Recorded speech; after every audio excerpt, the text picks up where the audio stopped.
Calvin Coolidge was the 30th President of America during a period of economic prosperity. His policy was that government should interfere as little as possible with business and individuals, and he therefore ignored signs that the stock market was likely to collapse. He was born on July 4, 1872, in Plymouth Notch, Vermont. He was the son of a small-town merchant and was raised on the family farm. Calvin Coolidge died on January 5, 1933, at the Beeches in Northampton. The career of Calvin Coolidge included the roles of lawyer, politician, and statesman.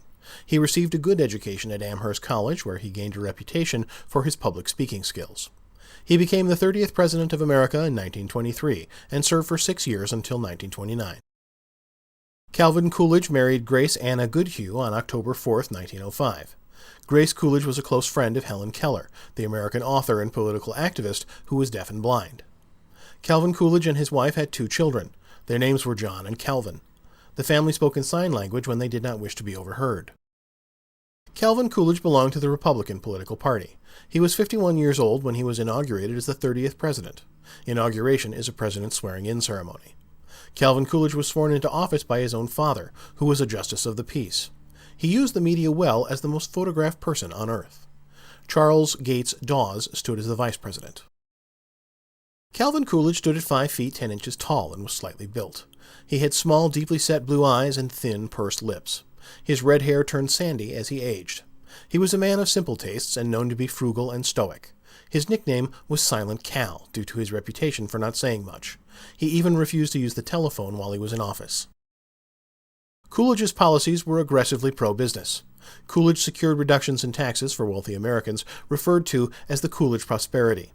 Through his public statements, he encouraged the reckless stock market speculation of the late 1920s and left the nation unprepared for the economic collapse and the stock market crash that led to the Great Depression.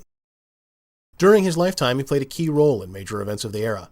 Calvin Coolidge was instrumental in passing the Revenue Acts of 1924 and 1926, which decreased personal income tax rates, and the Immigration Act.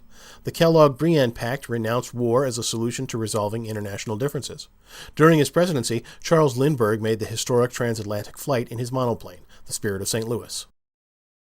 Calvin Coolidge died of heart failure on January 5, 1933, at the Beeches in Northampton. Instead of having the body taken to Washington or to Boston to lie in state, Mrs. Coolidge ordered that her husband's body remain in their home. He was buried at Plymouth Notch, Vermont. So ends our short biography about the life and presidency of Calvin Coolidge, the popular and deliberately hands-off president in prosperous times who ignored signs that the stock market was likely to collapse. The next U.S. president was Herbert Hoover.